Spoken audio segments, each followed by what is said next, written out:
विद्यार्थी मित्रांनो आपलं सर्वांचं या ठिकाणी स्वागत आहे। STI RCP ॲप्लिकेशनमध्ये आपण विविध परीक्षांचे कोर्सेस या ठिकाणी लॉन्च केलेले आहेत। म्हाडा सरळ सेवा भरतीचा कोर्स आहे, भूमी अभिलेखचा कोर्स आहे, त्याच्यानंतर सरळ सेवेचा कोर्स आहे, तलाठी भरती स्वतंत्र कोर्स आहे, टेस्ट सिरीज आहे, ग्रामसेवक, सगळं काही तुम्हाला आपल्या STI RCP ॲप्लिकेशनवर। आणि आज आपण जुनी तलाठी भरतीची प्रश्नपत्रिका बघणार आहोत, जी की 11 जिल्ह्यांसाठी एकच पेपर निघालेला होता। याच्या आधीच्या जुन्या प्रश्नपत्रिकांमध्ये तुम्ही जर बघितलं तर तो पेपर आपल्याला आज या ठिकाणी बघायचा आहे। इंटरेस्टिंग असा तो पेपर असणार आहे। तुम्हाला जीकेचे प्रश्न आपण पहिला राऊंड आपला जो चालू आहे, आता सध्या जीकेचा चालू आहे, याच्यानंतर आपण मग मराठी, गणित बुद्धिमत्ता त्याच्या प्रश्नांकडे वळणार आहोत, हे लक्षात घ्या। बघा, प्रश्न तुमच्या समोर आहे। 76 नंबरचा प्रश्न आहे, तलाठी भरतीचा पेपर। तलाठी भरतीचे विविध 11 जिल्ह्यांसाठी एकच पेपर झालेला होता। यापूर्वीचा हा पेपर आहे आणि मला वाटतं हा पेपर जर सगळा तुम्ही 25च्या 25 प्रश्न जीकेचे सोडवले ना, तर तुमच्या लक्षात येईल मला तलाठी भरतीसाठी करायचं काय आहे। ओके, आता तुम्ही म्हणाल कोणकोणत्या जिल्ह्याला या ठिकाणी हा पेपर होता, तर तेही तुम्हाला एकदा मी सांगतो, म्हणजे तुम्हाला त्या ठिकाणी क्लिअर होईल। ओके, बघा, हा जो पेपर आहे 2015चे पेपर आपण सध्या घेतोय। औरंगाबादसाठी हा पेपर होता, त्याच्यानंतर पुणे जिल्ह्यासाठी हा पेपर होता, सांगली, सातारा, सोलापूर, त्याच्यानंतर रत्नागिरी आणि सिंधुदुर्ग हे जिल्हे होते आणि आणखी इतर जिल्हे होते। असे त्या ठिकाणी 11 जिल्ह्यांसाठीचा हा पेपर होता, तो आपण या ठिकाणी बघतो आहोत। चला, पहिला प्रश्न तुमच्या समोर इथे आहे 76 नंबरचा। भारतातील पहिला वित्त आयोग कोणत्या वर्षी स्थापन करण्यात आला? वित्त आयोग कलम 280। राष्ट्रपती स्थापन करतायत, राज्य आणि केंद्रामधला पैशाचा हिस्सा वाटप करायचा आहे त्याच्यासाठी। मग तो कधी स्थापन झाला होता? 76 नंबरचा प्रश्न आहे। 49, 50, 51, 52, 19। आणि त्या पहिल्या वित्त आयोगाचे अध्यक्ष कोण होते हे सुद्धा तुम्हाला माहिती असावं। मित्रांनो, इथे 1951 हा। आता सध्या की तो वित्त आयोग चालू आहे, त्याचे अध्यक्ष कोण आहेत, त्या आयोगाचा कालावधी काय आहेत, ते मला कमेंट बॉक्समध्ये तुम्ही सांगा। पुढे, दक्षिण भारतात सर्वाधिक पाऊस पडणारे ठिकाण कोणते? आंबोली, कोडाईकॅनाल, मुन्नार की आगोंबे? दक्षिण भारतात सर्वाधिक पाऊस पडतोय असं ठिकाण कोणतं तुम्हाला विचारलेलं आहे। फसवणारा प्रश्न आहे हा। भारतामध्ये सर्वाधिक पाऊस कुठे पडतो आम्हाला माहित असतं, आम्ही लगेच मौसिनराम, चेरापुंजी सांगतो। ते कोणत्या राज्यात ते मला कमेंट बॉक्समध्ये सांगा। महाराष्ट्र म्हटलं की आम्हाला आंबोली आठवतं, पण इथे दक्षिण भारत हा शब्द आहे, हा शब्द फार महत्त्वाचा आहे, दक्षिण फार महत्त्वाचा आहे। आगुंबे कर्नाटकमधलं हे ठिकाण, इथे सर्वाधिक पाऊस आहे। पुढे, अमेरिकेच्या स्वातंत्र्याचा जाहीरनामा त्याचा मसुदा कोणी तयार केला? क्रमिक पुस्तकं तुम्हाला वाचायला सांगितले मी। आपल्या तलाठी भरतीच्या कोर्समध्ये सगळे क्रमिक पुस्तकं जेवढे दिले का तेवढे वाचून टाकायचे, जेवढे तलाठी भरतीसाठी उपयुक्त तेवढेच दिले मी तिथे, ते वाचा। STI RCP ॲप्लिकेशनला तुम्हाला कळेल। आणि त्याच्यावरचे लेक्चर सुद्धा बघा, मी ते क्रमिकचे लेक्चर्स तुमचे लाईव्ह घेतलेले, काही रेकॉर्डेड सेशन आहेत, ते लेक्चर सगळे तुम्हाला बघावे लागतील। तलाठी भरती स्पेशलवाल्यांसाठी सांगतोय। हा कोणी बनवला मग? Thomas Jefferson, George Washington, Lord Cornwallis, Thomas pen. 78 नंबरचा प्रश्न आहे। इंटरेस्टिंग। Thomas Jefferson. मग जॉर्ज वॉशिंग्टनचा काय संबंध आहे? कशासाठी ओळखलं जातं जॉर्ज वॉशिंग्टन यांना, तेही मला सांगा। पुढे, लोकसंख्येच्या संदर्भात बालमृत्यूदर ही संकल्पना स्पष्ट करणारे विधान। बालमृत्यूदराची व्याख्या तुम्हाला सांगता आली पाहिजे। लोकसंख्या 2011 वर तुम्हाला खूप सारे प्रश्न आहे, लिंग गुणोत्तरावर प्रश्न आहे, घनतेवर प्रश्न आहे, वाढ घट त्यावर प्रश्न आहे। मग काय विधान आहे? पहिलं म्हटलं, एका विशिष्ट प्रदेशात एका वर्षामध्ये दर 100 लोकांमागे मृत्यू पावलेले 2 वर्षाखालील बालक। दुसरं म्हटलं, विशिष्ट प्रदेशात एका वर्षामध्ये दर 100 लोकांमागे मृत्यू पावलेलं नवजात शिशु। तिसरं म्हटलं, एका विशिष्ट प्रदेशामध्ये एका वर्षात दर 1000 लोकांमागे मृत्यू पावलेलं 2 वर्षाखालील बालक। बघा, तुम्हाला व्याख्या शोधायची। आणि शेवटी म्हटलं, एका विशिष्ट प्रदेशात एका वर्षात दर 1000 लोकांमागे मृत्यू पावलेल्या नवजात शिशूंची संख्या। 79 नंबरचा हा प्रश्न आहे। उत्तर तुम्हाला इथे सरळ तुम्ही बघितलं तर तुमच्या लक्षात येईल की यस, एका विशिष्ट प्रदेशात एका वर्षात, बघा इथे मुद्दा लक्षात घ्या, एका वर्षामध्ये दर 1000, बघा वर्ष 1 किती, दर 1000 हा शब्द महत्वाचा आहे। आणि मृत्यू पावलेले नवजात शिशू, नवजात हे शब्द महत्वाचे इथे, नवजात शिशू, त्यांची संख्या म्हणजे बालमृत्यू। महत्वाची होती ही कन्सेप्ट आणि ही माहीत असणं गरजेची होती। पुढे आपण जातोय, डॉक्टर बाबासाहेब आंबेडकर यांच्याशी संबंधित वृत्तपत्रांचा गट। बघा, समाज सुधारक त्यांचे वृत्तपत्र, त्यावर तुम्हाला प्रश्न आहे। डॉक्टर बाबासाहेब आंबेडकर यांनी कोणते वृत्तपत्र चालवले होते? मूकनायक, यंग इंडिया, समता, जनता, सुधारक, जननायक, बहिष्कृत भारत, हरिजन. 80 नंबरचा प्रश्न आहे. तर आता इथे यंग इंडिया कोणाचं तरी दुसऱ्यांचं आहे, हे इथे चुकत आहे. हा, मूकनायक आहे डॉक्टर बाबासाहेब आंबेडकर. बहिष्कृत भारत यस त्यांचं आहे, पण हरिजन नाही. सुधारक त्यांचं नाही आहे. सुधारक महात्मा फुलेंशी संबंधित आहे. राहिलंच समता आणि जनता. इथे तुमचं उत्तर येते पुढच्या प्रश्नाकडे मी जातोय. बघा, ब्राझीलमध्ये रिओ येथे 1992ला झालेली जी परिषद आहे त्याच्यामध्ये UNFCCच्या सदस्य देशांनी संमत केलेला जो क्योटो प्रोटोकॉल आहे हा कशाशी संबंधित आहे?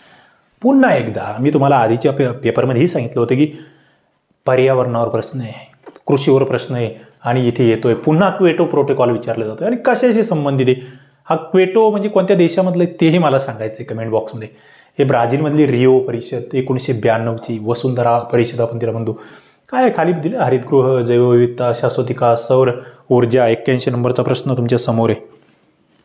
हरितगृह वायू ज्याला म्हणतो, ग्रीन हाऊस इफेक्ट ज्याला आम्ही म्हणतो आहे, त्याच्या संदर्भात आहे. आपण ती कार्बन क्रेडिटवर याच्या आधीच्या पेपरमधला प्रश्न बघितला. अर्भक हे उष्णतेचे काय आहेत आणि विजेचे काय आहे? अभ्रकाबद्दल बोलतोय, सॉरी, अर्भक वेगळे, सॉरी माफी असावी.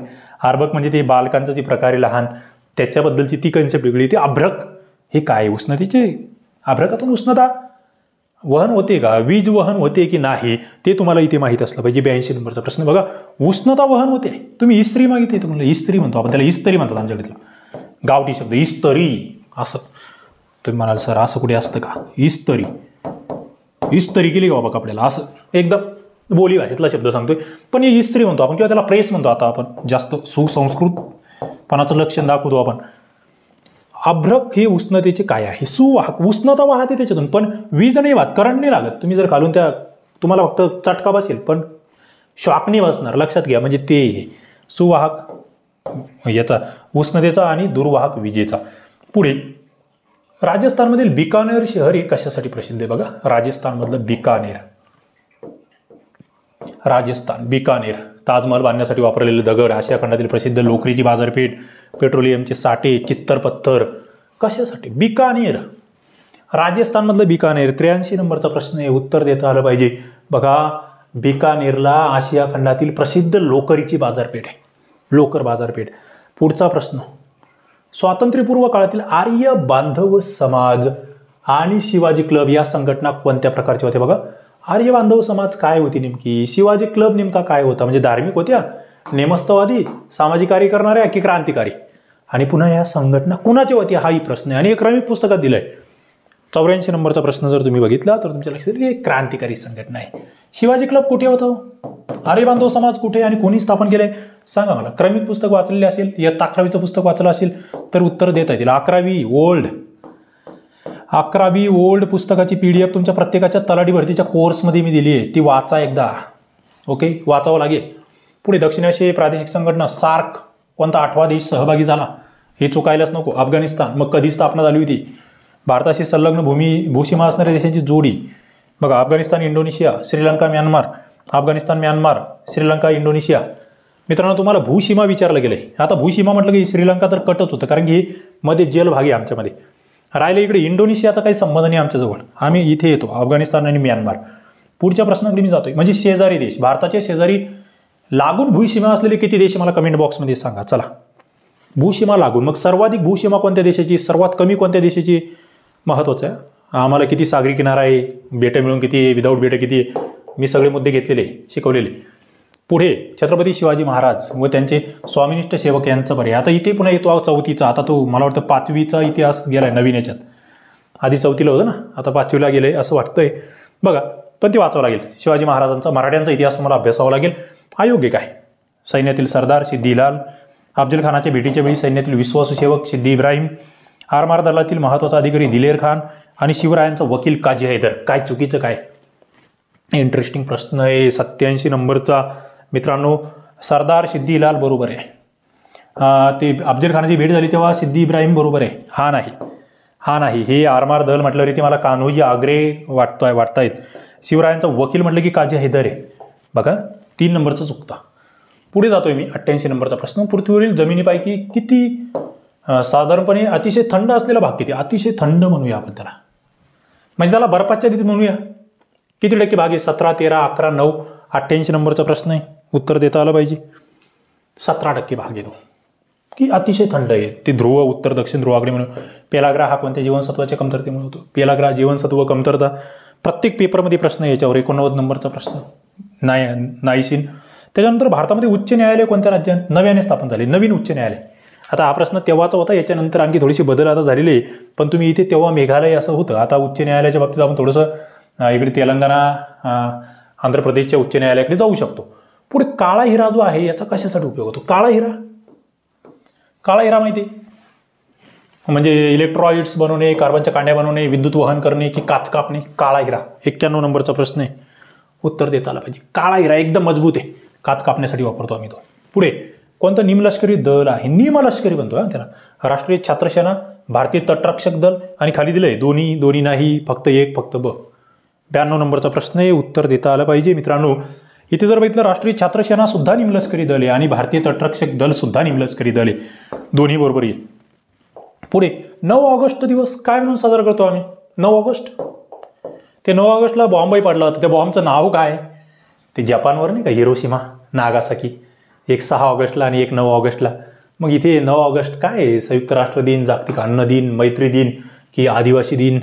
जागतिक. 93 नंबरचा प्रश्न आहे, उत्तर जर बघितलं जागतिक आदिवासी दिन म्हणतोय आपण. पुढे भारत सरकारकडून भारतरत्न सर्वोच्च पुरस्कार खालील कोणाला प्रदान करण्यात आलेला आहे? म्हणजे अरुणा असफाली, सरोजिनी नायडू आणि विधन अहिल्याबाई होळकर. आतापर्यंत किती जणांना भेटलं हो भारतरत्न? मला सांगा बरं. आता लेटेस्ट भारतरत्न, आता लेटेस्ट तुम्हाला माहित असलं पाहिजे, घेतलंय आपण त्याच्यावर लेक्चर घेतलंय बघा. अरुणा असफाली यांना भेटलाय. पुढे खालील पैकी कोणता प्राणी आपल्या शरीराचे तापमान वातावरणाच्या तापमानानुसार बदलतोय? बघा, तापमान, शरीराचे तापमान जे आहे आपल्या ते वातावरणाच्या तापमानानुसार बदलणारा प्राणी कोणता? माकड, कांगारू, साप की वटवाघूळ? त्याला कोणते रक्ती प्राणी म्हणतात? शीतरक्ती की उष्ण रक्ती? हा एक विज्ञानाचा प्रश्न आहे, इंटरेस्टिंग प्रश्न आहे मित्रांनो, तो वटवाघूळ आहे. पुढे जातोय मी. आपल्या कारकिर्दीतील शेवटचा आंतरराष्ट्रीय क्रिकेट सामना सचिन तेंडुलकर कोणाविरुद्ध खेळला? हा तेव्हाचा चालू घडामोडीचा प्रश्न होता. तुम्हाला आता लेटेस्टमधलं सध्या तुम्हाला लक्षात घ्यावं लागेल. महेंद्रसिंग धोनीवर प्रश्न येऊ शकतो, IPL वर येऊ शकतो. पाणिनीशी संबंधित विसंगत बाब निवडा. पाणिनी तुम्हाला माहित असलं पाहिजे. पाणिनी सर्वश्रेष्ठ व्याकरणकार, पाली भाषेमध्ये ओडिसी महाकाव्य लिहिलं, त्याचा अष्टाध्यायी ग्रंथ प्रसिद्ध आहे. गणिती सूत्राप्रमाणे त्याने व्याकरणाचे नियम तांत्रिक परिभाषेमध्ये दिलेले आहे. पाणिनी. मराठी व्याकरण आम्ही दादोबा पांडुरंग तरखडकर यांना मराठी भाषेची पाणिनी म्हणतो. पाणिनी कोण? मुळात पाणिनी संस्कृत व्याकरणाचा जनक आम्हाला माहीत असला पाहिजे.